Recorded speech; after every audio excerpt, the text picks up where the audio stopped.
যাও, যা গাড়ি বদল করবে না তো রংপুরে যা বদল। এটা আমি টিকিট কাটছি রংপুরের গাড়ি, রংপুর থেকে তারপরে মডার্নে। রংপুরে তো আমি আর পুরো পাখের গাড়ি করি। হ্যাঁ একদম মডার্নের গাড়িতে, মডার্ন থেকে গাড়িতে উঠে পড়ো লালমনিরহাট।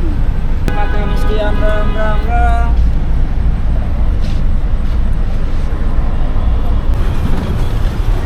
আর এখন যমুনা সেতুতে, আর যমুনা সেতুর বর্তমান চেহারা দেখুন কেমন।